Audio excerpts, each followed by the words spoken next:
Bonjour. Alors, je lance l'enregistrement de la session avant de commencer. Euh,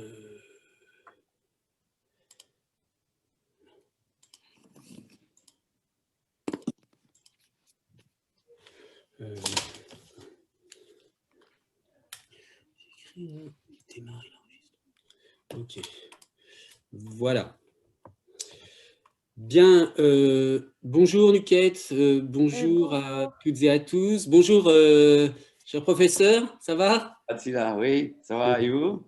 Très bien, très bien. Alors, je ne sais pas si vous avez eu l'opportunité d'inviter d'autres étudiants de Turquie, mais je précise pour nos étudiants de la Sorbonne que comme Nuquette est en doctorat en co-tutelle, en co-direction avec le professeur Léon Rieu, je lui ai proposé de participer à cette rencontre et donc éventuellement d'inviter d'autres étudiants. Donc ne vous Oui, étonnez pas. j'ai essayé de lancer un appel à mes étudiants. Euh, je dois vous dire qu'ils sont en pleine évaluation, examen, Ah, etc. d'accord. et de février. Donc, je leur ai proposé et c'est à eux de voir, si vous voulez. Oh. Non, mais de toute façon, la séance est enregistrée, donc vous, Oui, pour ils peuvent le revoir après. pour ceux que ça intéresse, ils pourront le revoir après, c'est pas un problème. D'accord. Voilà. Bon, en tout cas, merci d'être là. Merci à tous aussi d'être connectés. Donc, comme d'habitude, nous allons d'abord écouter l'exposé de Nuquette et puis ensuite, nous allons discuter. Ok. Très bien. Alors, on vous écoute. Et merci beaucoup. Et je suis désolée pour cet inconvénient. Et je suis désolée pour la semaine dernière aussi à cause de coupures. Et je vais rassurer que ça va pas être le cas maintenant. Et, et donc là, maintenant, je vais vous parler un peu de mes recherches sur les idéophones turcs. Et je vais un peu parler de leur structure, emploi et si c'est possible, on va parler un peu des problèmes de traduction, etc. Et, et d'abord, je vais commencer aussi en rappelant un peu les définitions qu'on répète un peu chaque semaine, mais on va commencer avec symbolisme phonétique.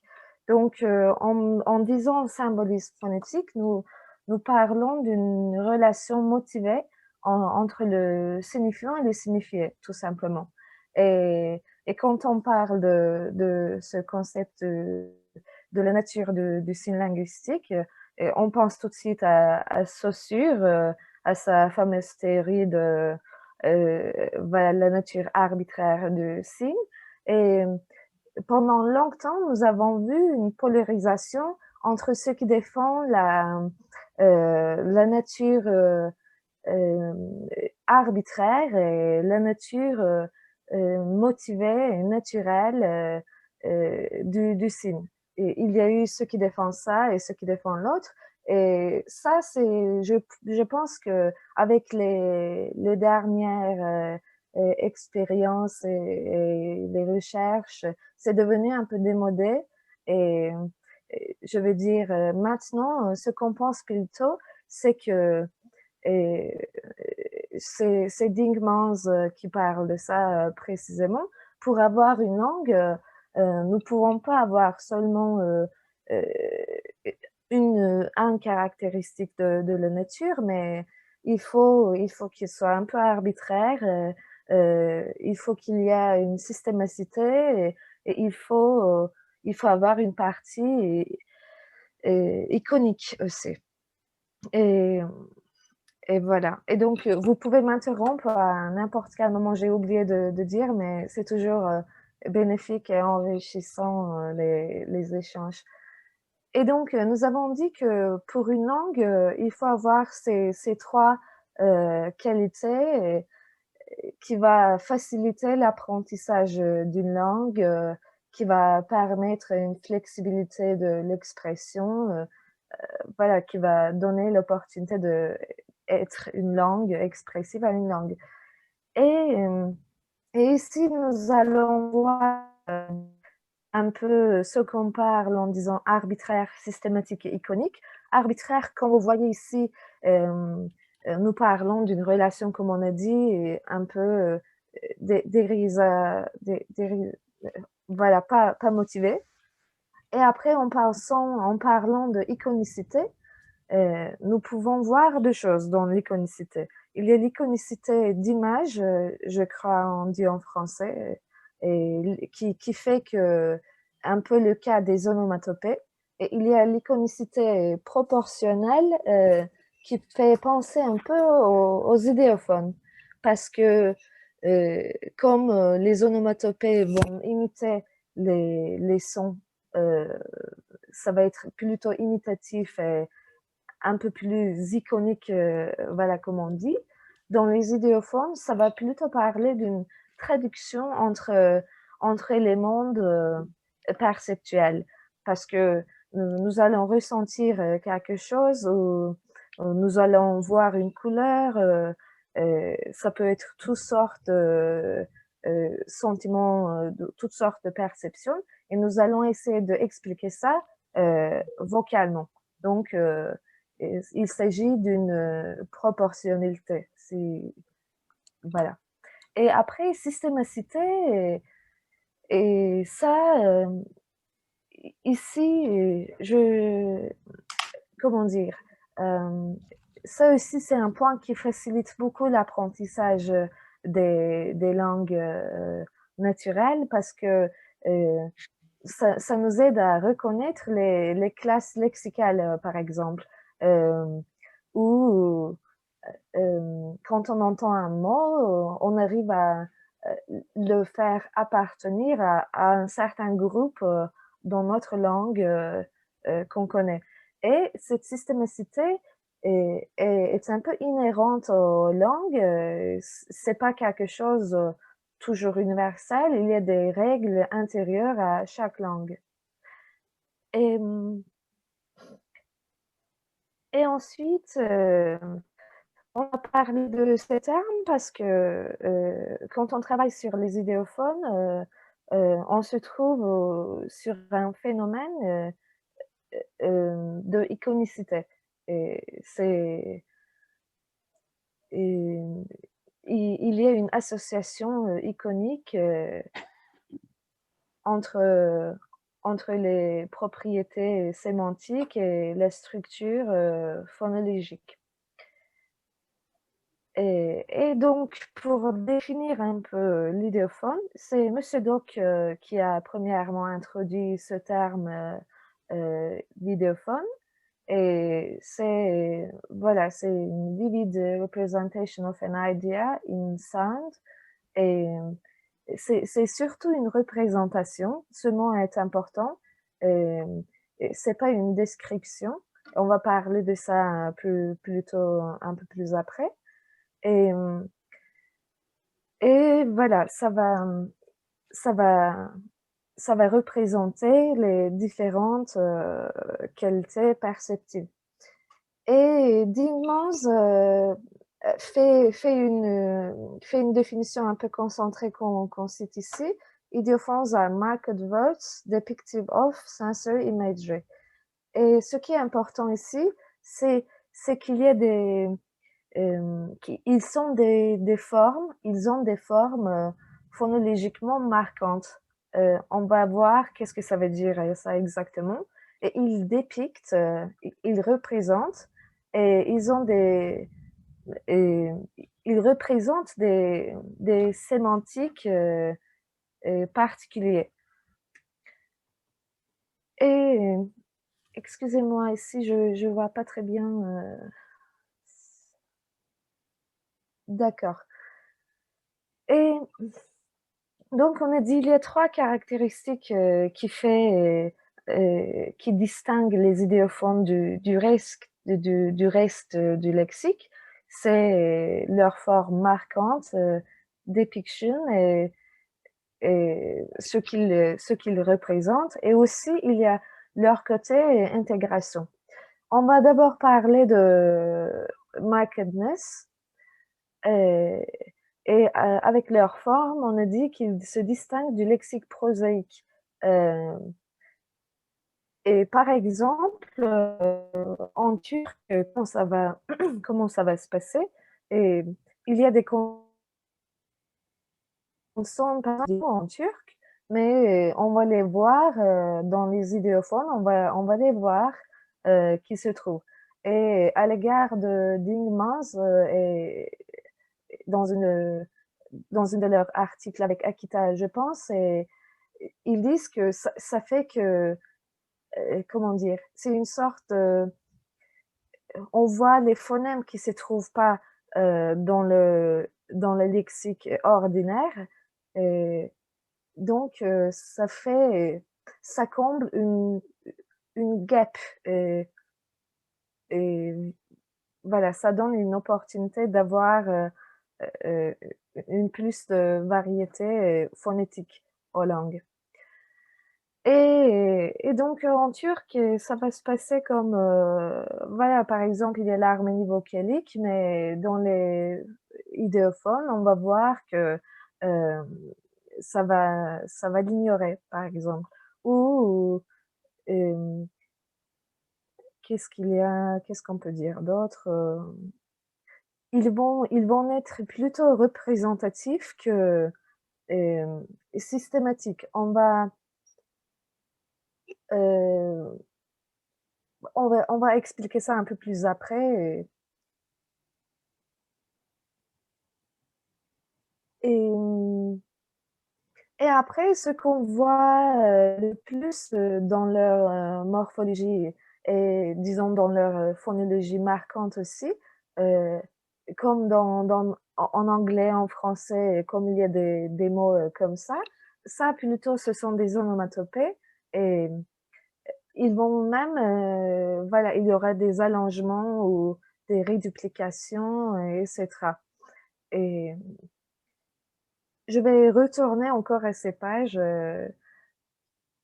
mais moi, ce qui m'avait intriguée en ce sens, pendant longtemps, quand je travaillais avec les idéophones, euh, je m'étais dit que comment on va distinguer les idéophones? Oui, ils ont des formes marquantes, mais en même temps, c'est pas tellement marquante. Et il s'agit aussi que quand on demande aux locuteurs, le parleur natif des langues, euh, parfois, ils n'arrivent pas à savoir s'ils sont des idéophones ou des mots normaux. Il n'y a pas de différence pour eux. Et parce que à cause de leur intégration, à cause de leur grammaticalisation, disons. Et, hum, mais, comment dire? Donc, je me disais que hum, ils peuvent se grammaticaliser, mais ouais, on va voir aussi en turc, ça va se passer comme des formes premières et des formes secondaires. Et par exemple, on va voir dans les formes secondaires que les formes premières euh, peuvent être trouvées ou pas. Et à la gare de ça, on va essayer de détecter. Et parfois, ça devient une sorte de euh, étymologie aussi, un travail d'étymologie aussi pour pouvoir euh, détecter. Et moi, je me suis beaucoup perdue dans le sens où euh, j'ai cherché dans le lexique entier une sorte de symbolisme phonétique. Et je suis encore curieuse en ce sens parce que même dans les suffixes, il se trouve une relation forme-sens voilà, qui nous indique parfois jusqu'où ça va aller l'arbitraire ou symbolisme phonétique. Mais, mais normalement, ce qu'on connaît, c'est qu'il faut avoir tout. Euh, Et avant de finir ça, quand je suis déjà sur le point, et quand on parlait du, hem et donc on a dit qu'il faut y avoir une côté arbitraire. Et monsieur Dingmans avait donné un exemple de arbitraire en disant, il y a par exemple, je m'en souviens pas très bien l'exemple, mais je vous le dis comme ça, il y a l'arbre, il y a tree, il y a Baum, par exemple, en allemand, en anglais, en français. Et, et, et donc, c'est un peu arbitraire. Il n'y a pas une relation motivée phonétiquement entre leur sens et leur forme alors. Mais et quand on regarde leur étymologie de ces mots, nous voyons que tri vient d'une étymologie qui indique un sens, par exemple, euh, l'arbre qui s'élève vers le haut. Et donc, ça parle plutôt de son aspect qui s'élève et son aspect un peu plus étroite, en ligne, si vous voulez. Et quand on regarde Baum, ça envoie à son aspect, je parle de leur étymologie, ça envoie à leur aspect un peu plus rond, etc. Et arbre, d'autres choses. Donc, en ce sens, peut-être je me dis que euh, c'est la motivation sémantique quand on construit des nouveaux mots. Peut-être ces différentes motivations sémantiques nous amènent à avoir des différentes phonèmes pour les mêmes objets, pour décrire les mêmes signifiés.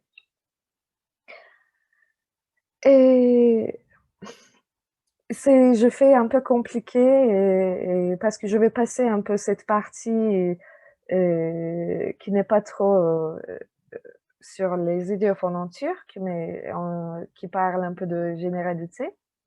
Et si on vient à particularité des idéophones en turc alors. Et nous disons qu'il y a des formes libres et il y a des formes liées. Et, et ce qu'on dit les formes libres sont des formes qu'on peut utiliser tout seul. Ils sont des monosyllabiques ou disyllabiques. Et les formes liées sont également comme ça.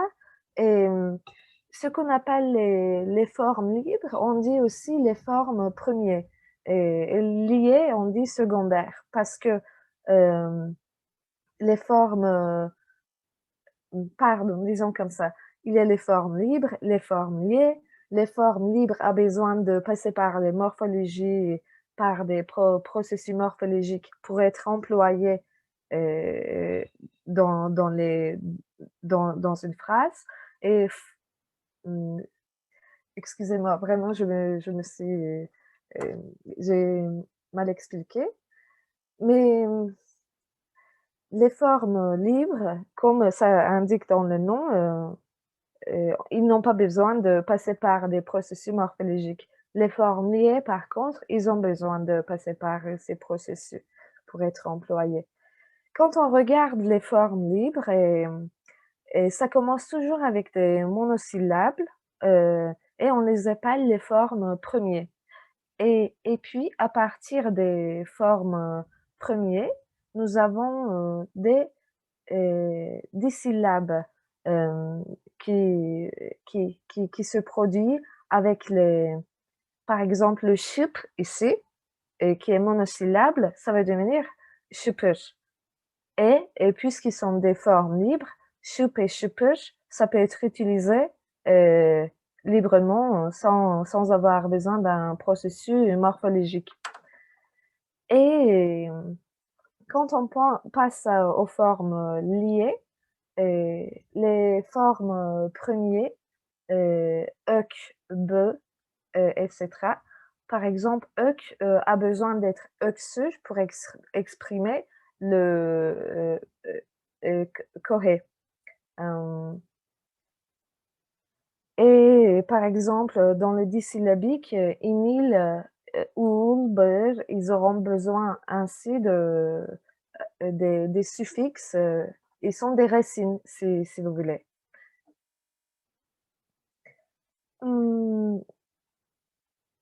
Et nous allons voir que quand les monosyllabes, ils sont plutôt onomatopéiques, et les idéophones vont se produire à partir plutôt des syllabes.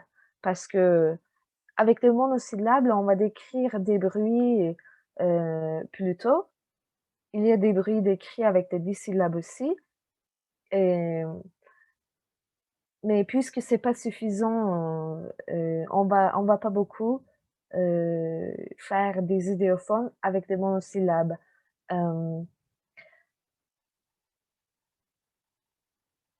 Il y a juste un problème parce que je vois pas le haut de ma présentation à cause de... Ah oui, je peux le déplacer. Excusez-moi.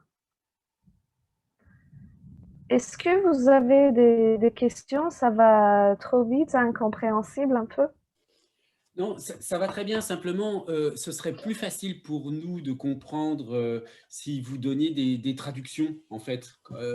Parce que, évidemment, comme on ne connaît Ouais, pas le turc, les exemples que vous donnez, bon, on vous croit, mais c'est vrai qu'on s'imaginerait peut-être mieux oui, avec des traductions. Donc, si on peut revenir à la diapositive d'avant.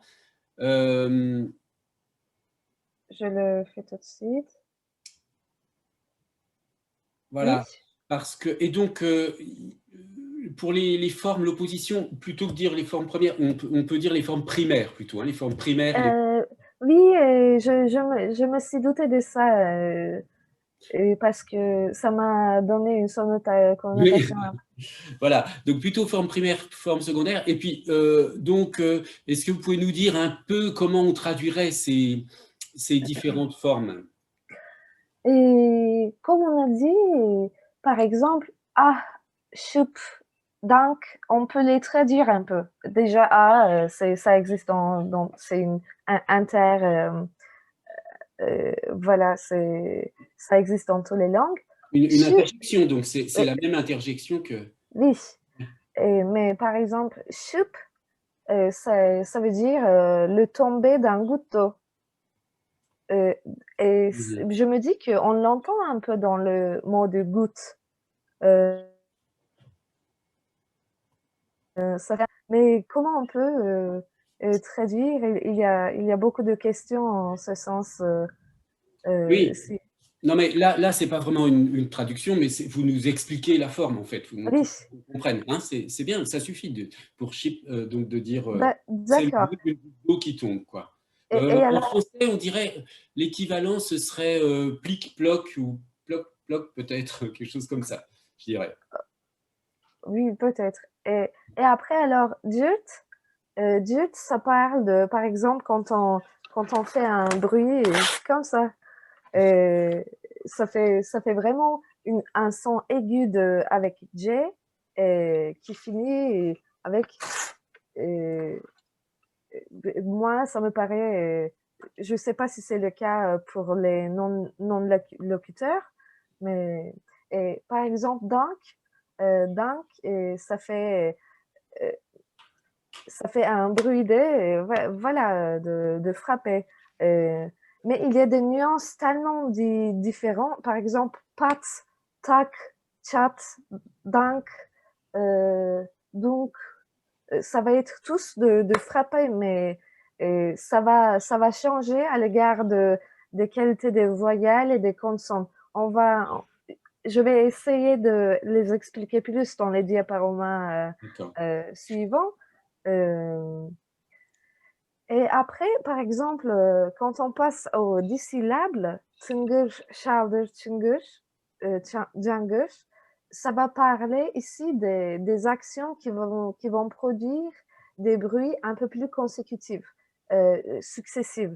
Euh, quand on dit tın, c'est un petit bruit, voilà. Mais tıngır, ça va parler d'un objet qui tombe et qui se roule peut-être. ou şaldır. Par exemple, on dit charge pour l'eau qui coule beaucoup, mais şaldır, ça va expliquer jeter le son de jeter de l'eau, et par exemple, à partir d'un carafe, et ça va faire un bruit comme en deux parties. Mhm. Et Je ne sais pas si vous allez revenir sur ce point après, oui, mais est-ce que vous pouvez clarifier le rapport que vous faites entre idéophone, interjection et onomatopée? Est-ce que oui. vous avez l'air de supposer que les onomatopées et les interjections sont dans la catégorie générale des idéophones? J'ai cru comprendre que vous dites ça, mais je ne suis pas sûr. Voilà, parce que ça, c'est un point, évidemment, dans les langues, disons, habituelles en France, enfin, les langues les plus connues, comme, enfin, je sais pas, l'anglais, l'espagnol, etc., on a, bien sûr, facilement repéré, bien que la définition soit parfois un peu flottante, des onomatopées et des interjections. Mais ce sont des classes de mots, ce sont des vraies classes de mots qui sont parfois apprises à l'école, en grammaire, comme le nom, le verbe, l'adjectif, etc. Alors, ma question, c'est donc, est-ce que l'idéophone, pour vous, c'est vraiment une classe de mots, comme le nom, le verbe, etc. Ou est-ce que ça caractérise l'emploi de certaines formes? Je dirais que d'abord, puisqu'il n'y a pas beaucoup de travail fait dans la linguistique turque sur les idéophones, nous ne distinguons pas. On commence à distinguer. Donc, ça n'existait pas dans les programmes scolaires. Nous parlons sous le titre de onomatopée. Mais sinon, je veux dire, au niveau académique, on parle aujourd'hui euh, des différences, de différenciation de idéophone, onomatopée et, et interjection. Et, mais voilà, ça n'existait pas dans le programme scolaire.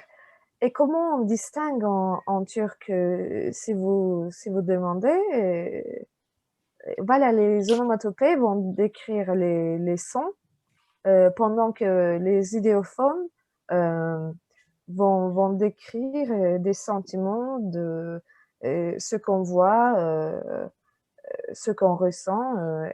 Voilà.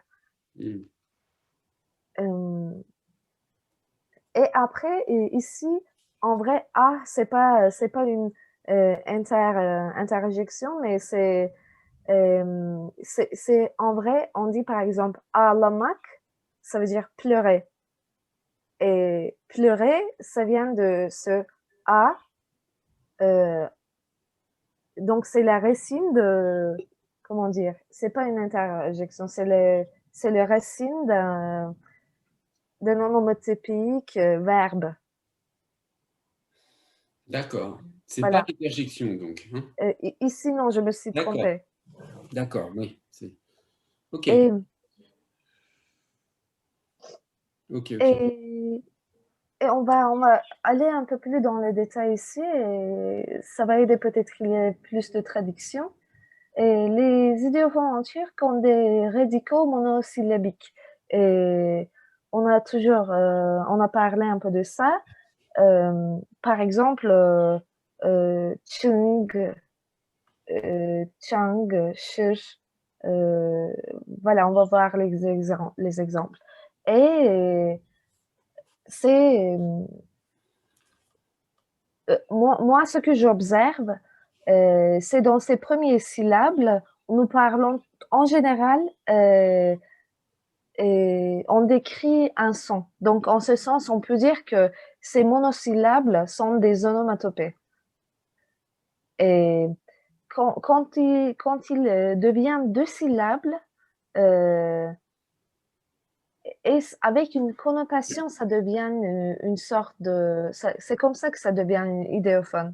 Je vais expliquer ça en détail. Disons par exemple, Chut, c'est le mot de, c'est le mot de, c'est un onomatopée qui décrit le son de casser quelque chose. Plutôt une branche fine peut-être. Et tchitch, ça va être un bruit plus complémentaire, plus successif. Je ne sais pas comment dire la différence moi non plus. Mais après tchitch, ça va par exemple désigner une jeune personne. Ou ça va désigner quelque chose frais. C'est pas l'exemple, c'est pas un très bon exemple, mais ce que j'observe, c'est pas toujours, c'est vraiment très peu les idéophones qui partent avec les monosyllabes. Euh, il faut, il faut qu'ils deviennent bisyllabiques et après qu'ils ont des processus sémantiques un peu aussi. Et, et après, normalement, dans les langues qu'on a travaillé, les idéophones dans lesquelles ils appartiennent à une classe lexicale. Et cette classe lexicale en turc, en grande partie, c'est un peu adverbe, les adverbes. Ils sont beaucoup plus dans l'utilisation adverbiale que d'autres classes lexicales.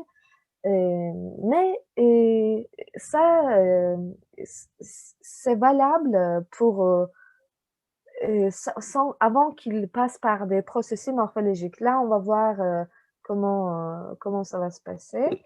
Et chat, c'est un bruit de, voilà, un frappement un peu aigu. Par exemple, faire toucher les bois ensemble, l'un contre l'autre, qui ne sont pas trop fines, comme chut. Et bon, après, chatur, ça va devenir sa forme bisyllabique, ça va définir d'autres choses. On voit les formes réduplicatives, et après, il y a aussi une forme réduplicative irrégulière qui va décrire les bruits irréguliers. Et, et maintenant, on va dire qu'on décrit toujours des bruits, mais par exemple, quand on va dire çatır çutur ou çatır çatır, ça peut vouloir dire, par exemple, quand on dit pour quelqu'un, il parle une langue ou il fait quelque chose, çatır çatır, ça veut dire il le fait, comme on dit en français, tac, tac, tac. Il le fait très bien, et voilà, sans problème. Il Chat, le fait les doigts dans le nez, peut-être. oui, Oui, c'est ça, très aisément, très facilement, les doigts dans le nez, effectivement, l'expression est juste. même dans le prononciation de mot çatır, le T, ça va être plus prononcé. Si on est dans une langue parlée, on va accentuer sur les T pour revendiquer un peu sa force, sa capacité de le faire vraiment tac, tac, comme ça. Je dis comme ça, mais, puisque ça me paraît ressemblant. Et par exemple, chatpat, ça va indiquer de faire une action. Par exemple, je parle le français chatpat, ça veut dire voilà, je parle comme ci, comme ça, un peu. Et après, ça va devenir un verbe avec chatla. Et c'est une verbalisation, un suffixe de verbalisation là. Et chatla, ça va devenir un verbe qui veut dire, comment on peut dire, explose-toi, non, se casser en deux, par exemple. Çatlamak, ça veut dire donc, on peut le traduire comme ça, comme se casser en deux. Et çatırda, par exemple, ça va devenir un autre verbe. Et comme ça, nous allons voir, tout ça, ce sont des autres adjectifs, nominatifs et adverbes. Donc, nous voyons qu'ils ne vont pas rester seulement dans la, dans la classe adverbiale. Et ça va se propager dans tout le lexique. Et puis, ça devient dur. Et çatlak, par exemple, quand on le voit ensemble, ça devient dur de savoir si c'est un mot arbitraire ou s'il a une racine idéophonique, onomatopéique motivée. Et avec là aussi, j'avais mis plus, si vous voulez regarder. Oui, juste une petite question sur ce que vous venez de dire là au sujet donc des, si j'ai bien compris, hein, au sujet des racines onomatopéiques en quelque sorte. C'est-à-dire, est-ce que ce que vous voulez décrire, c'est un peu comme ce qu'on pourrait décrire en français sur, par exemple, le verbe meugler pour une vache, hein, on a l'onomatopée me, et on a un verbe de formation onomatopéique, d'origine onomatopéique, qui est meugler. Est-ce que c'est le même genre de phénomène que vous décriviez? Et c'est pas exactement ça, parce que imaginez que là, il faut avoir des idéophones, donc, parce que on dit meule pour en turc, on dit meule pour dire meugler, et il a l'onomatopée me, et il a le suffixe verbal les. Et ça existe aussi. Mais ça, c'est facile à comprendre. On le voit. Mais alors, me, dans ce cas-là, vous le considérez comme une onomatopée et pas comme un idéophone? Oui, oui, certainement. Oui, alors ça, c'est très important dans votre travail de recherche que de bien faire la différence. Hein. Oui.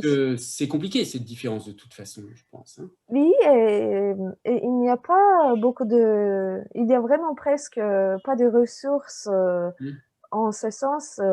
Il y a un dictionnaire très bien et très rempli de Monsieur Zulfikar, et c'est de ça que j'arrive à trouver les onomatopées ou les idéophones, les mots expressifs dans différentes régions. C'est très détaillé, mais il faut les chercher, leur étymologie, et chacun, et il faut vraiment faire une recherche de tout lexique. En ce sens, ça me pose beaucoup de problèmes dans mon corpus.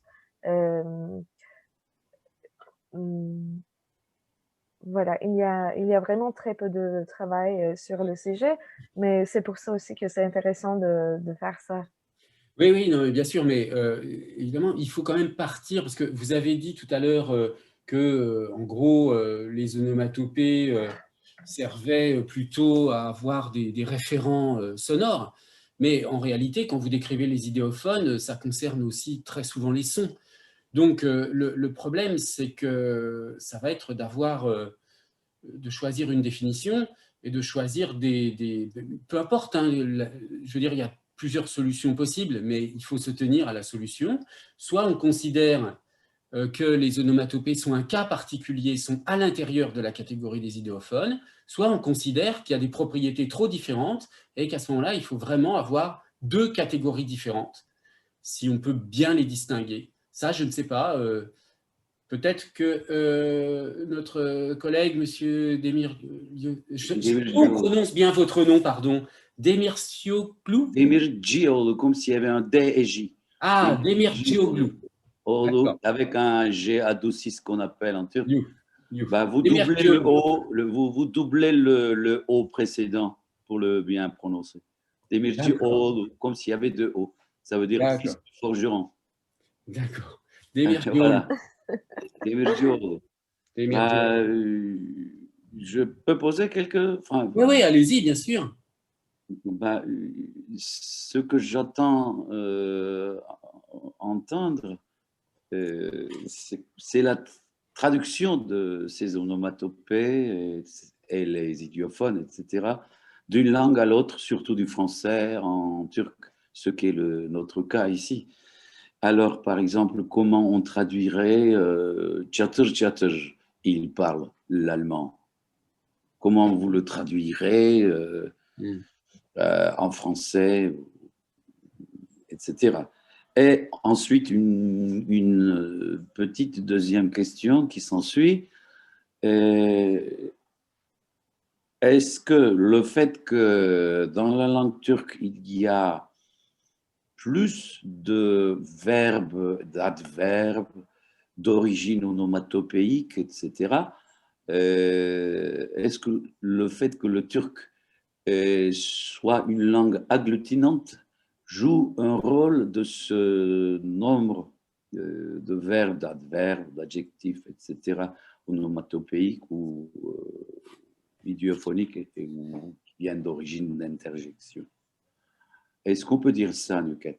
Et on peut dire exactement ça, et c'est Monsieur Demircan qui parle de ça dans un article que j'ai cité même ici. Et il indique, il revendique que puisque c'est une langue à la base monosyllabique et agglutinante, il a eu tendance à garder plus ces monosyllabes, et c'est comme ça que ça diffère. Ils expriment que dans la langue monosyllabique, il y a plus de chances de garder les idéophones, les onomatopées. Et une autre, peut-être une autre chose que je voudrais savoir, pourquoi, c'est un peu en dehors de ce que l'on vient de parler avec les chats, etc. Pourquoi, à votre avis, Nuket, les gens ne cessent de chercher toujours, sans cesse, un rapport d'ordre soit logique, sémantique ou philosophique ou autre entre le signifiant et le signifié?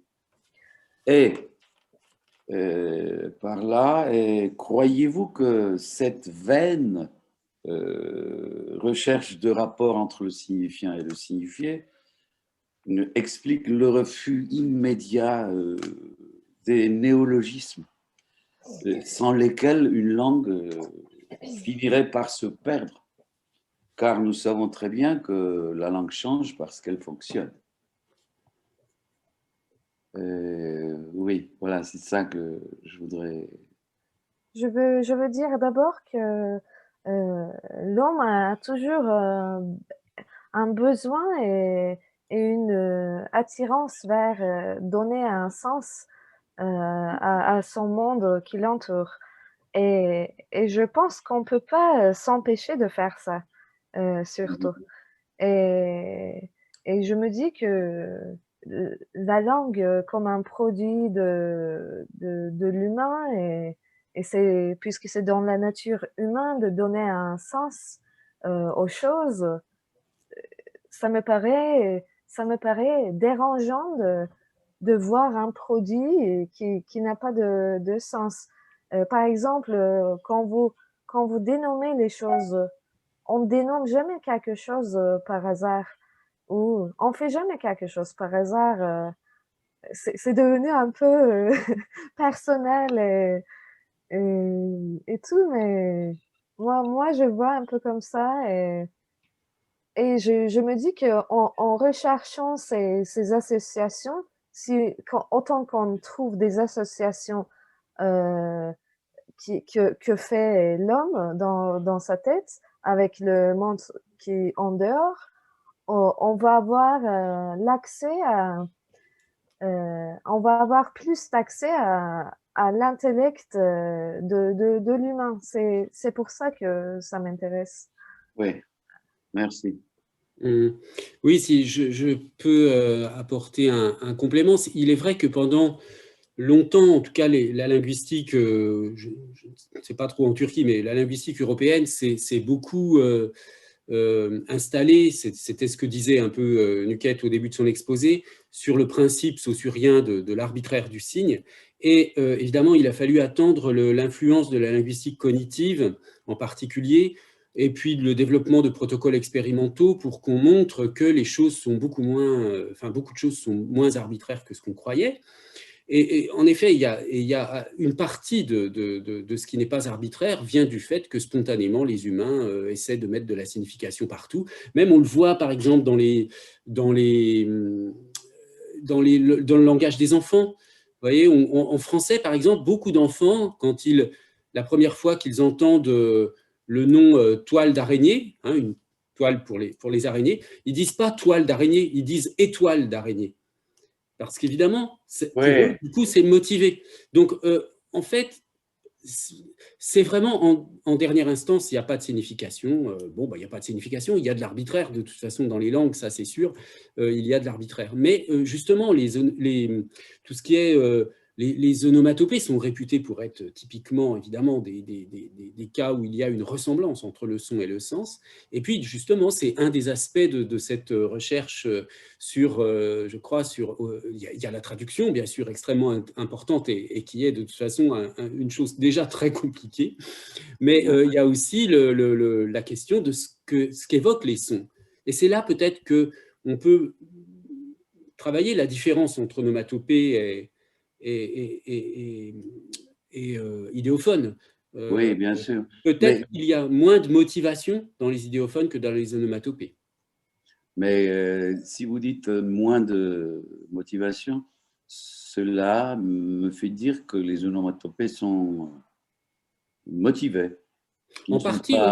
Ouais, mais pourquoi les onomatopées changent d'une langue à l'autre dans ce cas? Elles changent un petit peu, mais pas beaucoup. Par exemple, on sait bien, il y a eu quelques études récentes, par exemple, vous savez, le cri, je sais pas, le cri du coq, c'est kikeriki, cocorico. Bon, mais il y a des structures phonologiques communes. Donc, il y a des petites variations hein, selon les langues. C'est jamais, si vous voulez, ces questions de motivation dans les études plus récentes, elles ne montrent pas qu'il y a une stabilité universelle du point de vue du système cognitif, mais il y a des variations selon les cultures et selon les langues. Simplement, il y a des stabilisations. Et alors, malgré ces petites différences, comme vous dites, existent, peut-on dire que les onomatopées, même les onomatopées ou les idéophones, sont arbitraires? En partie, oui, en partie. Mais ce qui est intéressant, si vous voulez, bien sûr, il y a toujours, de toute façon, partout, une partie d'arbitraire qui résulte. Ce qui est, disons, le courant de recherche dans lequel je me situe, moi, c'est de dire qu'il y a l'arbitraire, c'est bien, on peut le dire, mais ça ne mène à aucune recherche. Ça mène juste à dire, bon, c'est arbitraire. Et qu'est-ce qu'on fait de l'arbitraire? Qu'est-ce qu'on fait de l'arbitraire en linguistique? Qu'est-ce qu'on en tire? Là, je viens d'écrire un article qui s'appelle l'indispensable inutilité de l'arbitraire du signe, pour dire que, en fait, l'arbitraire, c'est vraiment un principe dont on a besoin. On ne peut pas s'en passer. C'est un principe épistémologique général de la linguistique, mais en réalité, c'est un principe qui, pour le linguiste, n'a aucune opérativité. Il ne sert à rien. On ne fait rien à partir de l'arbitraire. Donc, on est obligé de le considérer, mais en réalité, jusqu'à présent, ça a surtout servi à ne pas étudier ce qui était motivé. Donc, moi, ce que je pense, c'est que, bien sûr, il y aura toujours un résidu d'arbitraire, mais ça, c'est pas très intéressant. En revanche, ce qui est intéressant, c'est de voir ce qui, malgré l'arbitraire, reste un motivé en partie. Voilà, comment, est-ce qu'il y a des régularités, voilà. Oui, Mais, non, vous voyez, de toute façon, même Saussure, dans son cours de linguistique générale, il parle des onomatopées et il finit par dire que les onomatopées ou les idéophones sont en partie motivés. Oui, bien sûr. Presque. Bien sûr. Oui, non, mais d'ailleurs, ce passage, c'est drôle, c'est intéressant que vous citiez ça, parce que c'est justement un passage qu'on a étudié dans le séminaire au début de l'année, pour voir comment Saussure critique l'argument des onomatopées, en disant qu'elles varient, quoi, elles varient d'une langue à l'autre, donc elles sont quand même arbitraires. Bon, Oui, Quand mais, même, enfin, oui. quand même un peu, mais Oui, on est d'accord là-dessus. Moi, j'ai absolument aucune objection contre ça, je suis parfaitement d'accord. Simplement, moi, je veux bien qu'on dise qu'il y a une différence entre Kikeriki et Cocorico. Il y a une différence, mais il y a aussi une ressemblance. Donc, oui, je veux dire que si on dit qu'il y a une différence et qu'on s'arrête là, on bloque la recherche. Alors que si on dit qu'il y a une différence, mais il y a aussi une ressemblance et que c'est intéressant d'étudier scientifiquement la ressemblance, eh ben, on ouvre une recherche. Voilà, c'est ça juste la différence. moi, ce qui m'intéresse, c'est la traduction de ces onomatopées. Ah oui, oui, oui, non, mais aussi, c'est très intéressant parce que c'est là qu'on voit comment ça s'intègre dans les systèmes. Mais qu'est-ce que vous pensez, vous, de la différence entre interjection, pardon, entre onomatopée et idéophone? Pour vous, c'est deux catégories différentes, c'est inclus? Comment vous voyez ça? Bon, à mon avis, je souligne ça, euh, tous les deux font partie d'une même catégorie, à mon avis. D'accord. Pas deux catégories purement différentes l'une de l'autre. Mhm. Oui, c'est D'accord, ça que donc je il veux y dire. aurait une grande catégorie, mais avec des Oui, différenciations. avec des différences, avec des sous-branches peut-être Ok, ok, là-dedans. Par très bien. exemple, oui, quand on se fait coincer le doigt à une porte, on dit aïe en Mhm. français, mais Mhm. oh en turc. Mhm. Mais à mon avis, ça ne doit pas faire partie de deux catégories différentes l'une de l'autre, comme le blanc et le noir. Non, Oui. c'est ce que je pense. Non, non, mais je pense que ça peut être une bonne solution. Mais il faut encore trouver les critères pour la différenciation, ce qui est difficile. Ouais. Et dans votre livre que j'ai lu là et Ah, que j'ai j'ai cherché une petite, enfin une réponse, pas seulement à ça, mais à beaucoup de choses que j'ai trouvées bel et bien, que je partage avec mes étudiants, mais surtout sur ces catégorisations ou différenciations, vous ne dites pas quelque chose de très précis quand même. non, non. Non, non, là pour l'instant, enfin, en tout cas, dans ce cas particulier des idéophones, je me garderai bien parce que je ne connais pas la langue. Donc, mais pour moi, c'est une catégorie que j'ai du mal à comprendre, idéophone. Je comprends bien onomatopée, je comprends assez bien interjection et je vois un peu, bien que ce soit pas facile déjà de distinguer interjection et onomatopée. Mais idéophone, j'essaie de comprendre. Hein. Ouais. Moi On aussi. pourrait peut-être dire qu'il y en a en français, hein, même si c'est pas usuel du tout. Mais certains de mes collègues commencent à utiliser le mot idéophone en français pour dire des choses comme zigzag. Vous voyez. Ouais. Euh, mais bon, c'est justement là où on est en train de. C'est ça qui est extrêmement intéressant, je trouve, c'est que on touche là à des choses complètement nouvelles dans un sens qui n'ont pas été traitées sérieusement parce que jusqu'à présent, on considérait que c'était des mots qui n'ont pas beaucoup d'importance dans les langues, donc on ne s'en occupait pas beaucoup. Et même si ça reste des choses qui ont l'air marginales comme ça, eh bien, je pense qu'elles ont quand même beaucoup d'importance parce que ça révèle peut-être des propriétés importantes pour d'autres aspects de la langue en réalité. Ouais. Enfin. On va peut-être vous redonner la parole, hein, Nuket, parce que si on commence à discuter tous les deux, Ouais. on va occuper le temps. Moi, je me bénéficie de, de ces moments pour ajouter et pour prendre des notes. Et, mais pour dire, pour vous expliquer peut-être qu'est-ce qui est un peu les différences idiophones, par exemple, bungle, bungle, en réduplication au bungle, tout simplement, ça va désigner, par exemple, une masse douce qui bouge. Et par exemple, quand on devient un peu âgé ou un peu, on se grossit, et quand on fait comme ça, notre bras bouge. Et par exemple, ça désigne ça. Et, et donc, c'est pas un bruit, mais Hmm. ça désigne, voilà. Ou même, parıl parıl, par exemple, ça veut dire briller, ça veut dire un peu brille-brille. On peut dire comme ça, si on peut dire. Parce que, et ça désigne quelque chose visuel. Et c'est un idéophone. Pourquoi on l'appelle idéophone? Parce que euh, euh, il a l'objectif de représenter quelque chose par une... aussi, il faut dire que le fait qu'on le voit dans les reduplications, c'est un grand signe pour accepter quelque chose comme un mot imitatif. Il y avait un petit mot dans le chat, l'exemple de bling bling, Oui, en c'est ce que anglais ou j'allais en dire. français. Oui, oui, qui est un exemple intéressant et qui évoque bon, la richesse, mais aussi le bruit que feraient des, je sais pas, des colliers en métal, en or, je ne sais pas. Enfin, voilà, il y a un peu, peut-être une métaphore aussi en plus, je ne sais pas. Oui. Mais ce serait l'équivalent de bling bling, Parou, là, l'exemple que vous venez de donner. Puddle puddle, Ouais. Non. bling bling, ça serait plutôt puddle puddle. Ah. Ou, je ne sais pas qu'est-ce qu'il pense, monsieur Demidiolo, mais Non, moi je bling dirais que... bling, à mon avis, bling bling, c'est bungle bungle peut-être. Ah non, Non? parce que vous allez dire que même les, même les natifs n'arrivent pas à être d'accord.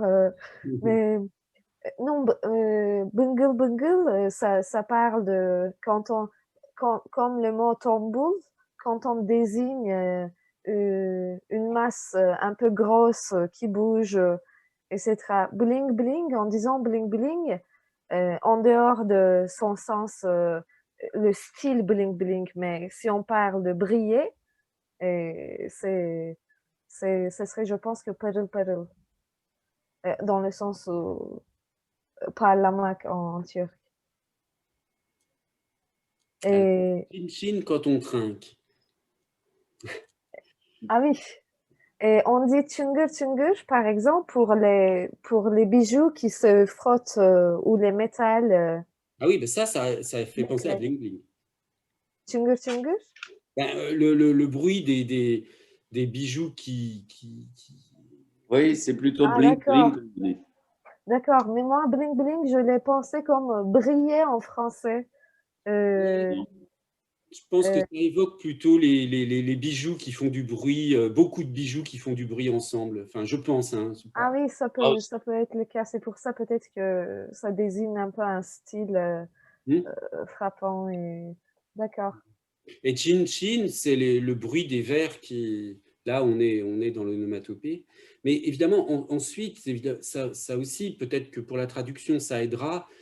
Souvent, on part d'une onomatopée, bon, bah, par exemple, si on prend chin chin, le bruit des vers, et ensuite, il y a tout un processus qui peut être métonymique, métaphorique, enfin, qui à partir d'un aspect perceptuel de l'événement, que ce soit une perception sonore, visuelle ou autre, mais c'est plutôt sonore et visuel, à partir d'une perception sonore et visuelle, on a aussi quand même une transformation de sens hein, qui va vers... qui prend la forme d'une métonymie ou d'une métaphore. Dans Chin Chin, je pense qu'il y a quand même une idée de métonymie. Et si on peut dire Chin tout seul, je pense que c'est quand même par abréviation. On pense Chin Chin, mais c'est Chin. Voilà. est-ce qu'on peut parler dans ce travail, Luquette, du snobisme peut-être un peu, de Ah, l'emprunt de la langue parlée. d'une langue étrangère, parce que ça fait etiler, nishantashus, snob, etc., d'emprunter l'onomatopée ou l'idéophone, emprunter exactement, bien que l'équivalent ou plus ou moins équivalent existe dans la langue cible, c'est-à-dire en turc. Ciao, ciao. Euh, Ciao. Euh, ça, c'est peut-être un j'ai autre même signe. entendu des gens dire zut en turc. C'est plutôt un Par sujet. exemple, quelqu'un qui fait tomber quelque chose, là, ça c'est du snobisme. Oups, hein, ça c'est français, ça. C'est enfin, français je C'est sais plutôt pas. américain, oups, je dirais. Oui, oui, mais C'est américain. quand un Turc d'une classe plus ou moins, je sais pas, économiquement ou socialement élevée, le fait d'utiliser oups, ça fait dire autre chose, ça a une connotation. Ouais, sans doute. Est-ce que dans votre travail, vous en parlez un peu? Et je parle plutôt d'une sorte de snobisme dans l'emploi des onomatopées ou des idéophones, parce que on voit beaucoup plus souvent les idéophones employés dans la langue parlée ou dans une langue moins soutenue. Ouais. Euh, Quand on dit tchatır tchatır ou tchattadan, tchattadadan, ça fait vraiment la langue parlée et ça fait un peu la langue, je vais dire ici, un peu paysan, je sais pas comment dire. Ça fait pas la langue de la ville, ça fait pas la langue soutenue.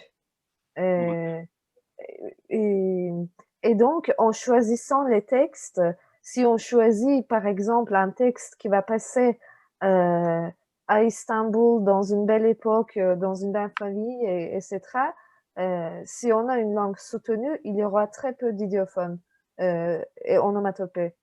Et, mais quand même, on va trouver des mots qui se sont grammaticalisés, mais qui ont des racines motivées. Gürültü, par exemple, ou même pırıltı, ou çağrı, ce sont tous des mots grammaticalisés et ce sont des mots qui appartiennent à une langue normale, donc ça peut être utilisé dans une langue soutenue. Mais si on regarde pas d'où il vient et si on connaît pas leur version idéophonique, on peut pas savoir qu'ils ont des racines motivées. Euh, Est-ce que j'arrive à expliquer un peu? Même dans une langue soutenue où on verra pas des idéophones, on va voir quand même des mots qui ont des racines idéophoniques et qui se sont grammaticalisés. Donc, on se rend plus compte. Euh, Ouais, mais là, c'est quand même un phénomène un peu différent. Si c'est toujours le même phénomène que ce qu'on disait tout à l'heure sur l'onomatopée me et le verbe meugler, ce que vous appelez grammaticaliser, c'est que euh, l'onomatopée ou l'idéophone devient un verbe, un nom, c'est ça. je parle plutôt une intégration au lexique ordinaire. Donc, comment je peux... C'est pas ça en vrai. Dans le meuglé, on voit encore, c'est clair, on parle de l'onomatopée me, Mm. mais les mots qu'on se rend pas compte qui sont idéophones à la base, ils ont passé par des processus morphologiques et on se rend, si on n'est pas des linguistes, on va pas voir que ils sont des onomatopées, des idéophones à la base. D'accord, mais alors je pense quand même que dans ce cas-là, ces phénomènes-là ne devraient pas tellement être retenus dans votre travail. Ce qui nous intéresse, c'est surtout les idéophones qui sont perçus comme tels. Oui, mais quand on dit qu'ils sont perçus comme tels, c'est pas une processus morphologique qui leur transforme complètement. C'est juste pour dire que euh, c'est pour les linguistes, après avoir fait une petite recherche, on peut dire qu'ils sont des idéophones à la base. Euh, Donc, c'est pas puisqu'ils sont tellement transformés, on ne peut pas les considérer comme des idéophones. Et donc, je pense que mon travail va inclure un peu ça parce que même je trouve que ça fait une partie très intéressante. Je peux donner un exemple. Oui. Chut, par exemple, voilà, le mot de craquement, on a dit. Et, et çıtırtı, çıtırtı c'est un mot, la version de chut qui est devenue grammaticalisée, disons. C'est un mot devenu qui est comme un autre mot du lexique. Et ça, c'est un exemple un peu faux peut-être, mais si on ne connaît pas les chutes, et il y a tellement d'idéophones et onomatopées, et on ne connaît pas tout. Et si on ne connaît pas cette onomatopée à la base, çıtırtı va être seulement un mot pour nous, comme les autres. Et ça va être motivé. D'accord. Bon, vous pouvez peut-être reprendre, on vous a coupé là, mais vous pouvez reprendre le fil de votre exposé. Voilà, je continue pour finir. On a parlé un peu de leur emploi principal et adverbial. Et après, puisqu'ils se dérivent, voilà, on les voit dans beaucoup de classes lexicales. Et nous savons déjà dans toutes les langues, ça ajoute une sorte de vivacité, ça ajoute une animation, ça renforce la capacité euh, de représentation de la langue. Et quand je vous raconte une histoire en utilisant beaucoup d'idéophones et onomatopées, vous arrivez à visualiser et vivre un peu comment il marchait dans la rue et comment on le sentait, etc.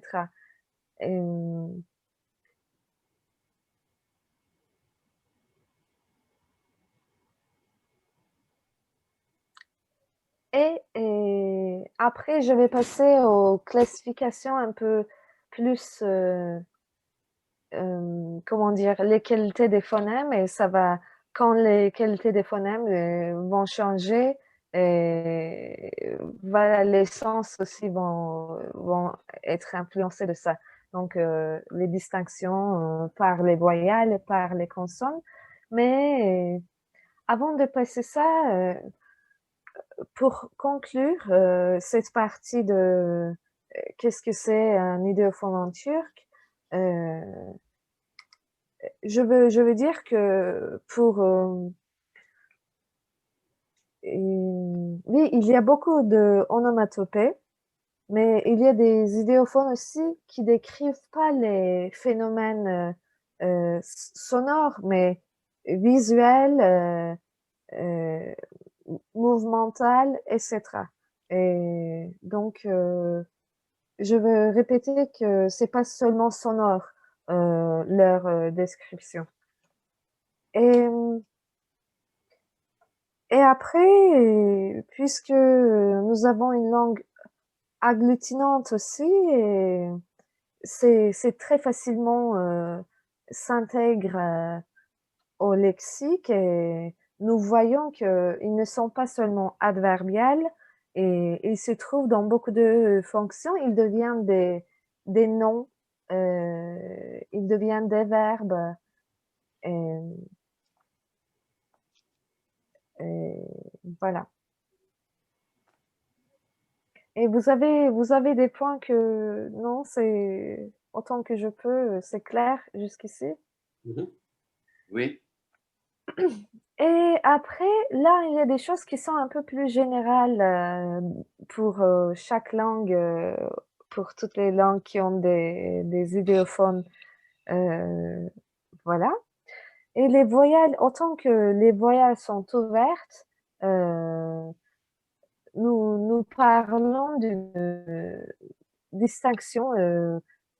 La voyelle ouverte, la voyelle fermée, ça coïncide à la distinction de forte, moins forte. Quand on dit pâte, nous parlons d'un... Je parle maintenant des onomatopées, mais pâte, ça va signifier un bruit plus fort et plus espacieux.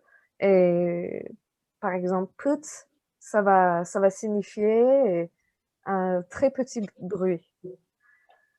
Et distinction de régularité, irrégularité par changement de voyelle, ça je le trouve intéressant aussi parce que avec dans la réduplication, quand il y a une régularité, on répète le même mot. Par exemple, şıkır, on le répète comme il est. Et donc, ça donne un sentiment régulier. Et quand on change de voyelle, je pense que ça existe en coréenne où un ami avait parlé déjà ça, je sais pas. Mais voilà. Et donc, il y a une relation de la régularité de forme sonore et le sens. Et aussi avec l'ouverture et la fermeture des voyelles, il y a la distinction de superficiel, profond, vide, plein. Et ça, nous parlons de...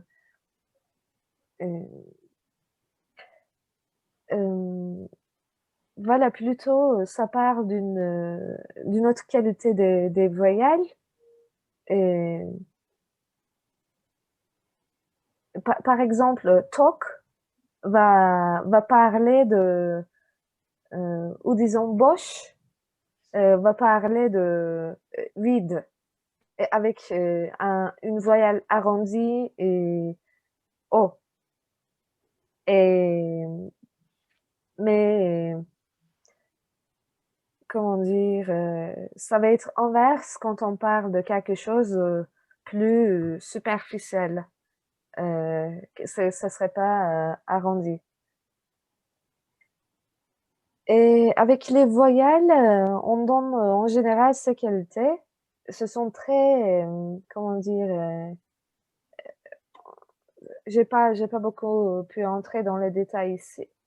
Mais c'est aussi, je pense que même, c'était la semaine dernière où on avait vu que dans beaucoup de langues, pendant le séminaire, on a vu un peu les mêmes qualités, euh, le même changement dans les qualités et exprime un peu le même changement dans les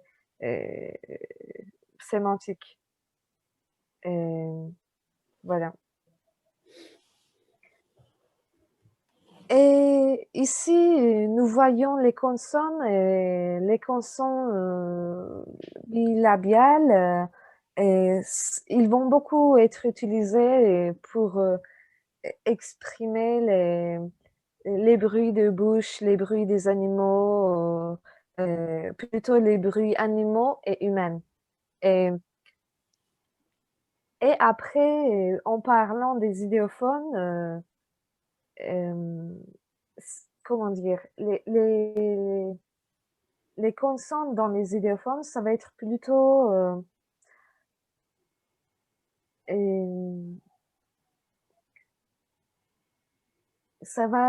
en vrai, ça va être plus limité dans les idéophones, le BP, peut-être puisqu'ils sont bilabiales et ça va désigner les bruits de bouche, etc.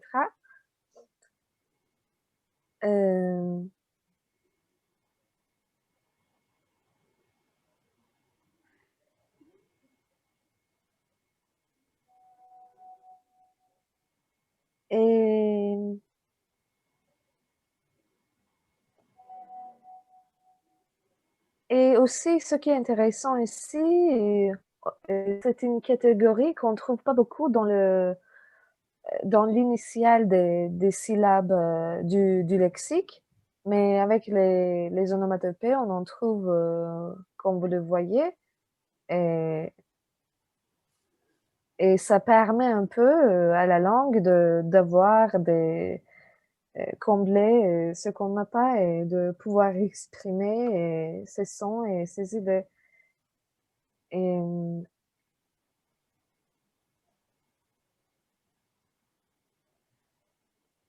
euh,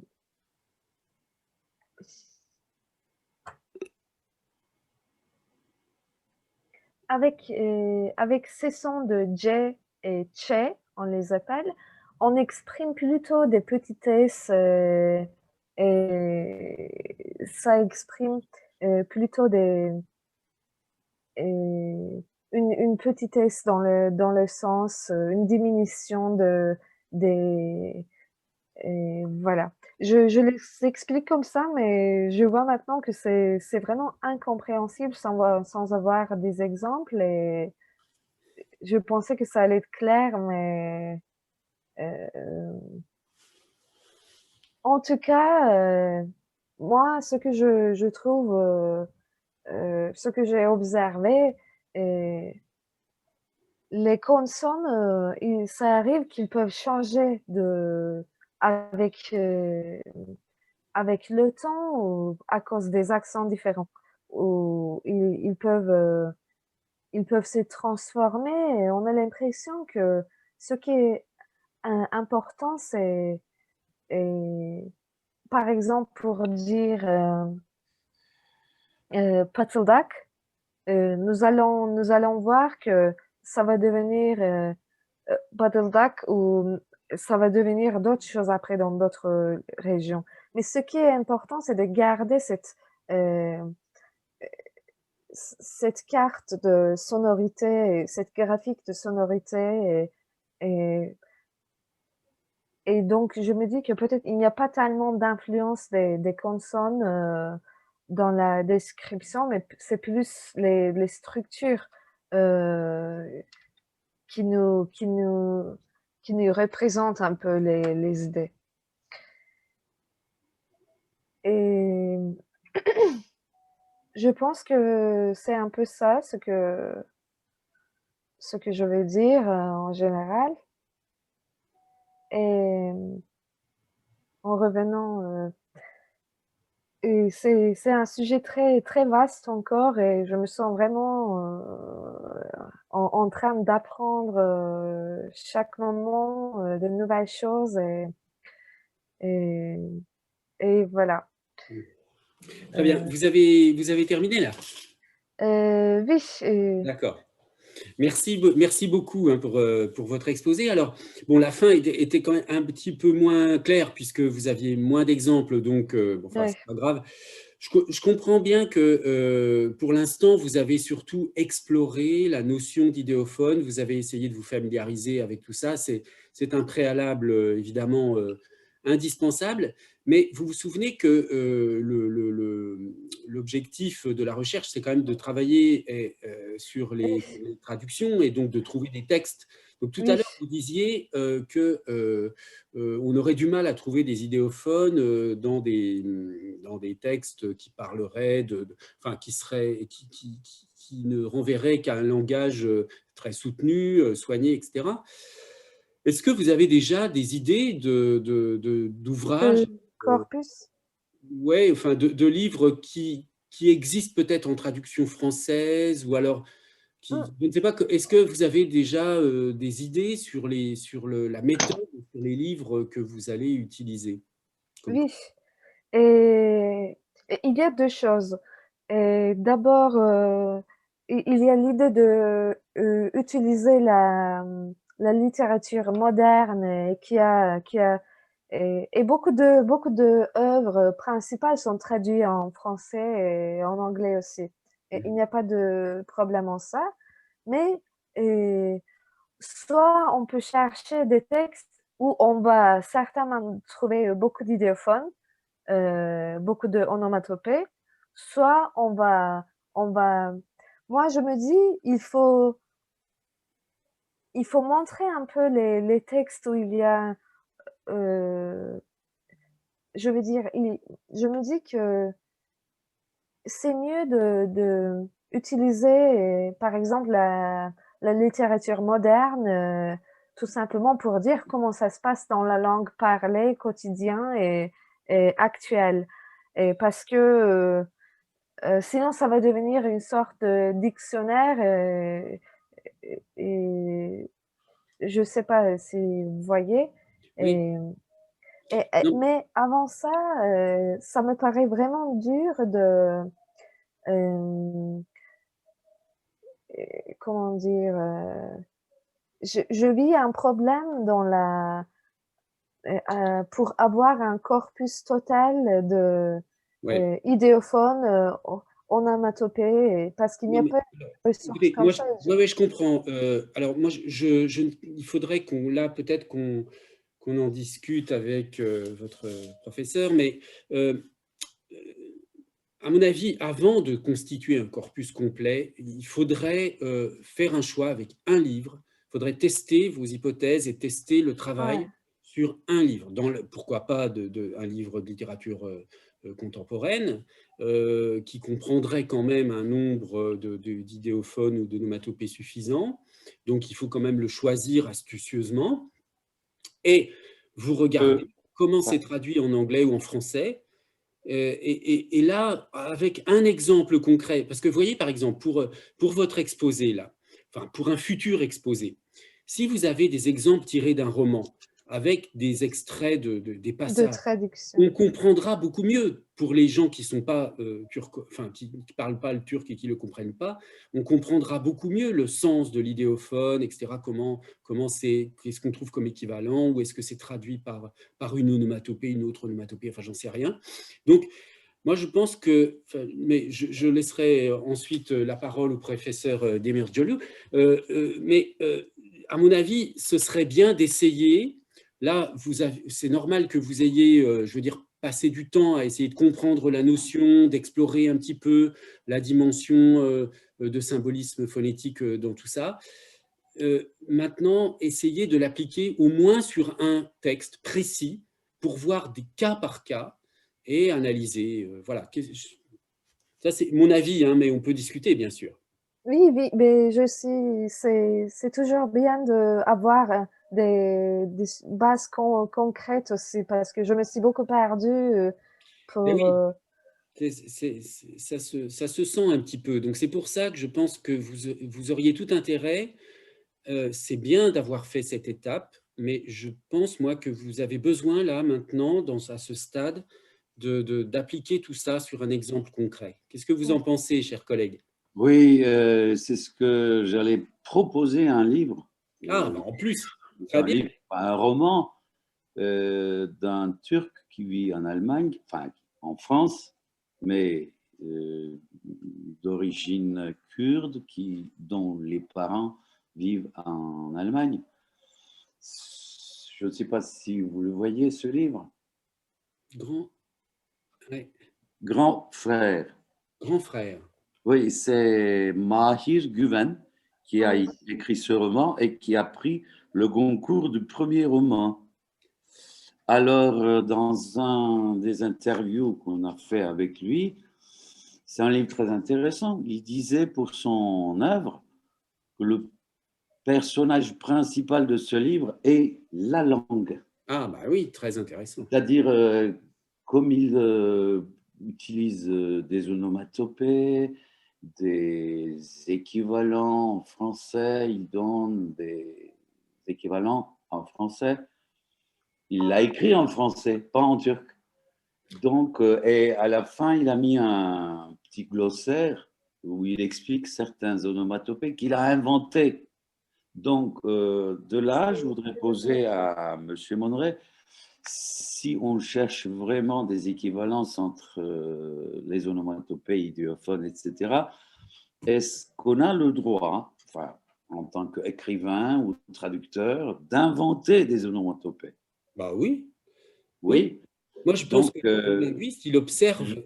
Je propose à Nuket de jeter un coup d'œil au moins à ce livre, pas lire peut-être entièrement, parce qu'il y a un problème de temps peut-être, je ne sais pas, mais ça vous donnerait l'idée de regarder, d'avoir un autre regard sur l'utilisation et l'invention même de certaines onomatopées.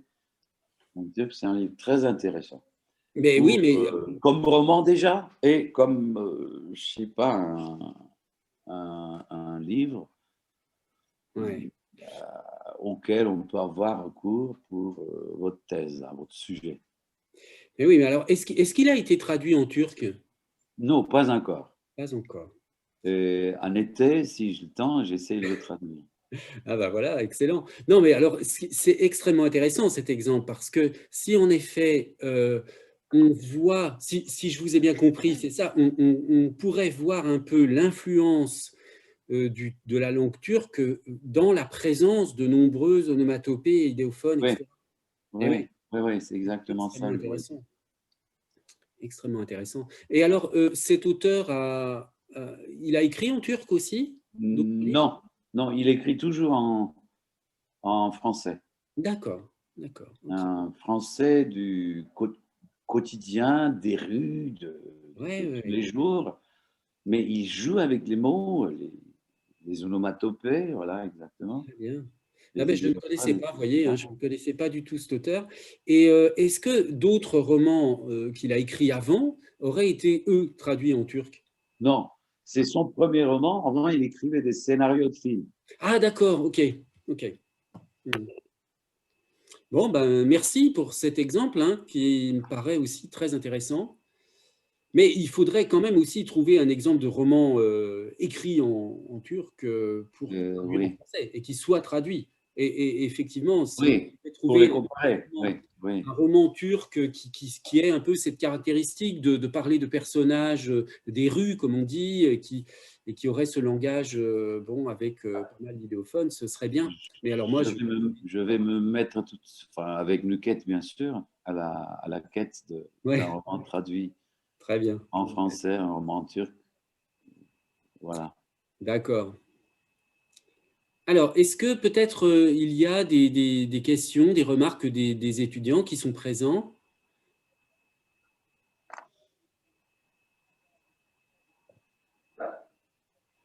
Non, bon, comme très peu, enfin évidemment aucun même ne connaît le turc, tout ça, c'est quand même un peu compliqué. Donc c'est peut-être normal qu'il n'y ait pas d'autres questions. Je vérifie dans le chat. Non, voilà, d'accord, c'était les questions de tout à l'heure. Monsieur, Oui, monsieur, moi j'avais parlé des onomatopées dans ma première partie lorsque j'avais fait mon exposé avec l'exemple cote-cote. Et on parlait aussi avec l'exemple coin-coin pour les canards. oui. On peut parler d'onomatopée avec cet exemple? Ah oui, bien sûr, bien sûr. Oui, Typiquement, oui, oui. D'accord. Oui, oui, là c'est typiquement de l'onomatopée, on a un signifiant qui ressemble, qui en tant que son, ressemble au signifiant produit par l'animal. Donc là aussi, il y a peut-être un effet de métonymie, c'est-à-dire on désigne l'animal par le bruit de l'animal. Bon. Mais là, ce sont effectivement les exemples de cris d'animaux sont les exemples classiques.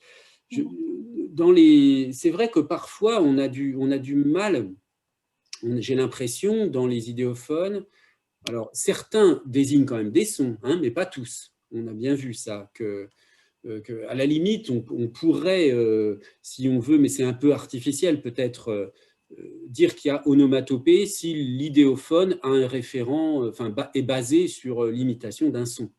Euh, et, euh, et puis, on a un idéophone qui est non onomatopéique si l'idéophone n'a pas une dimension sonore, mais plutôt imite, enfin, évoque une sensation visuelle, comme les exemples qui ont été donnés tout à l'heure, là, pour quelque chose qui brille ou quelque chose qui est une masse douce, le bras un peu gras de l'exemple de tout à l'heure.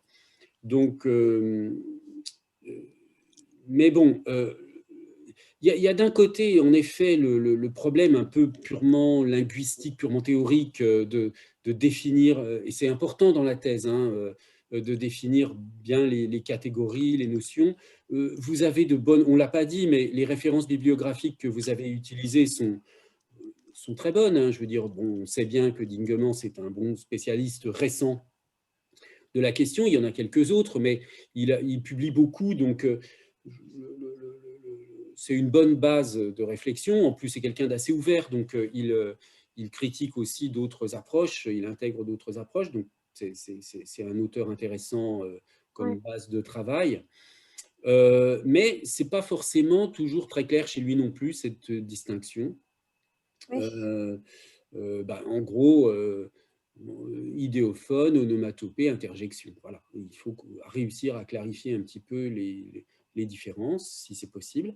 Et puis ensuite, il y aura évidemment tout l'aspect emploi des idéophones dans les textes et traduction. Donc ça fait dans votre thèse 2 volets quand même, dans votre recherche. Un premier volet un petit peu plus théorique, mais je pense que pour l'instant, il faudrait, vous l'avez un peu exploré, il faudrait peut-être le laisser de côté pour aller vers la ouais. pratique un peu dans les textes, voir comment les idéophones sont employés dans les textes et travailler finement sur l'analyse d'exemples Oui. et Et de ça va clarifier traduction. plus peut-être. Ça vous aidera, je pense. Mais je pense que c'était bien de faire ce travail théorique avant, pour maintenant, mais maintenant, il faut passer à essayer d'appliquer ça sur des exemples concrets. Et puis, vous verrez dans vos exemples concrets, vous verrez bien les cas où on est dans de l'imitation, dans vraiment quelque chose qui est du côté du symbolisme phonétique ou pas, parce qu'on peut très bien avoir des idéophones qui n'ont pas forcément une motivation très, très perceptible, mais qui sont juste des habitudes. On a pris l'habitude dans une langue donnée d'associer une sonorité à une certaine signification, mais il n'y a pas forcément de lien, c'est juste un peu Oui, comme les phonestèmes, c'est-à-dire c'est une sorte de régularité. Mais là, on est du coup du côté de ce que vous aviez appelé la systématicité. Il y a une régularité, même s'il n'y a pas de lien direct entre un son et une signification.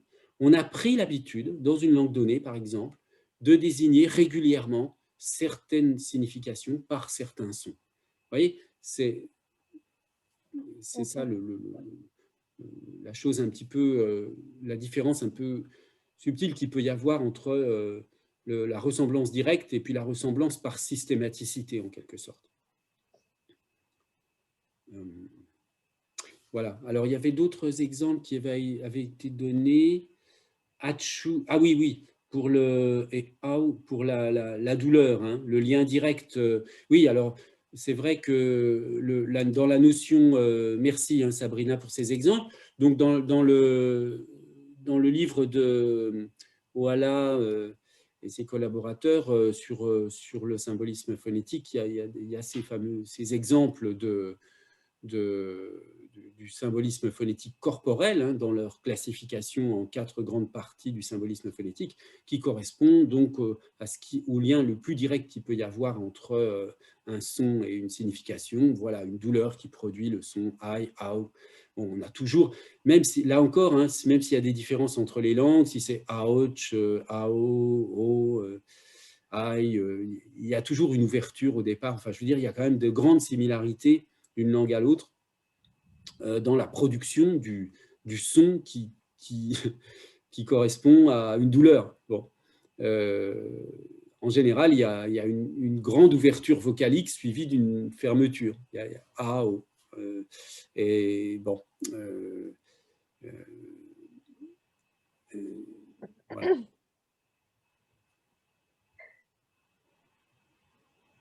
Bien. Alors, Nuket, est-ce que vous voulez ajouter quelque chose pour conclure? Parce qu'on va s'acheminer vers la conclusion. et oui. Et moi, je veux remercier à tout le monde et à vous. C'était plutôt bénéfique pour moi-même. J'espère que quand même Les camarades, ils ont pu voir quelques petites nuances différentes aussi, mais c'était très bénéfique pour moi. Je remercie à tout le monde et à vous aussi de m'avoir écouté et de vos échanges. Et voilà. Très bien, merci beaucoup. Non, mais de toute façon, vous savez, les inexactitudes, les hésitations, tout ça, ça fait partie de la recherche. Ça fait une grande partie. Et donc, que les autres étudiants voient que quand on est en doctorat, on hésite, c'est normal. Hein. Je veux dire, on fait un travail qui est compliqué. On ne vient pas avec des recettes toutes faites, toutes prêtes, tout fini. Hein, tout ça est quand même… donc, on discute, on débat, on essaie de trouver des solutions. C'est ça la recherche. Hein. Bon, chers collègues, vous voulez dire un petit mot pour conclure? Bah, je n'ai qu'à souhaiter bonne continuation et bon courage à Nuquette. Merci beaucoup. J'essaierai de contacter pour avoir la bibliographie, etc., de son travail, que je soutiens de tout cœur. Bon, très bien, mais de toute façon, on pourra organiser une petite rencontre tous les trois dans quelques temps, Oui. Hein, quand les choses auront un petit peu avancé, Oui. justement pour discuter d'un support, d'un roman, d'un texte, en plus de celui que vous avez indiqué. On s'organisera une petite rencontre tous les trois. Oui, avec plaisir. Entendu. Bon, ben merci beaucoup à tous et à toutes. Merci à tout le monde. Et puis, je remercie en particulier donc à Nuquette pour son exposé et au professeur Demircioglu pour sa présence avec nous. Et donc, à la semaine prochaine donc pour le prochain exposé. Au revoir à toutes, au revoir à tous. Au revoir, c'est à nous de remercier. Merci, au revoir. Au revoir. Merci, au revoir.